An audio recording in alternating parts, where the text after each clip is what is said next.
What a speech, Mr. Orban, what a speech. You say you want democracy and you brag about your majorities in the Hungarian parliament, yet since years you only rule by emergency decree. Are you so afraid of democracy, Mr. Orban? You say you are for national sovereignty, yet you invite Chinese policemen to surveil the people in your country.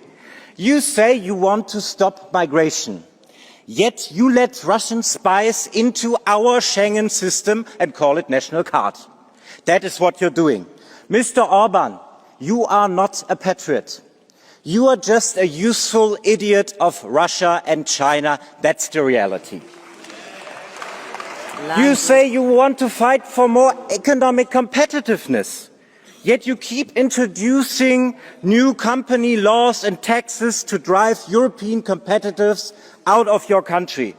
You turned Hungary into a banana republic. You robbed your population and enriched your family and friends.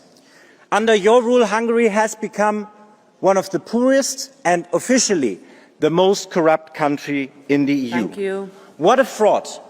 What a burden for your people. Mr. Orban, please step down to make Hungary great again. The European Parliament is the beating heart of European democracy. And this Parliament is the arch enemy of autocrats like you. Mr. Orban, you're the most corrupt politician in the European Union. You and your cronies, you stole money on an insane scale. At least 14 billion euros that went to your country during your premiership have been lost. Who has ever stolen over 10,000 money transporters worth of EU funds? And the biggest trick you have played is that you distract people from your heist with hate against minorities, with propaganda about gender, with so-called peace initiatives. But this money was meant to fix roads, schools, and benefit the Hungarians. But instead, you build a football stadium in your backyard, you build palaces, and you have made your childhood friend Mecharos the richest man in Hungary. Mr. Orban, we want our money back. And to all of us, we have to stop this steal. No more EU funds for Hungary. Let's take his veto away and let's stop inviting him here to his parliament. Instead, there should be a European arrest warrant. Our House of Democracy just served as a platform for the propaganda of Prime Minister Orban. Because the truth doesn't serve his interests. The truth is that he's a corrupt, disloyal and ruthless violator of the EU's most fundamental values.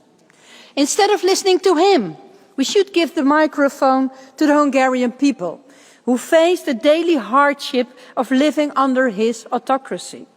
The teachers, the judges, human rights defenders, journalists and academics who fight for the values that the EU stands for, who simply demand the same freedoms and protection as every EU citizen. Yet this man is punishing them with smear campaigns and intimidating investigations. However, a solid majority in this House defends our allies and genuinely joins forces. And we urge the Council and Commission, go all in with our response, just like Orban does with his destruction. This presidency fails to meet its duty to hold a hearing under Article 7, paragraph 1.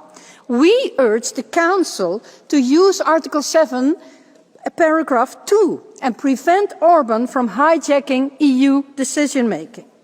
And the Commission to keep EU funding frozen until the rule of law is restored for real.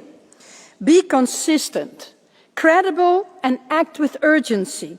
If we cannot protect our EU citizens against autocrats, our EU democracy is bound to fail. Prime Minister, you say that you want to discuss the political priorities of the Hungarian presidency.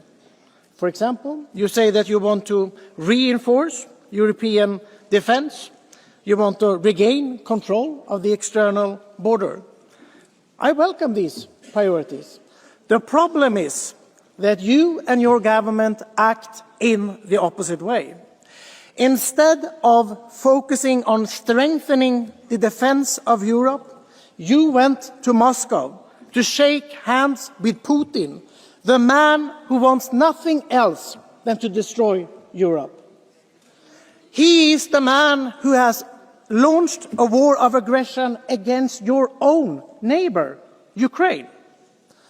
And instead of ensuring a strong external border and increasing the internal security of the Schengen area, your government have decided to make it easier for potential Russian spies and saboteurs to access the Union. That is the truth of what is happening. We have no problem to discuss your priorities, but I would argue that the citizens of Hungary and Europe deserves better.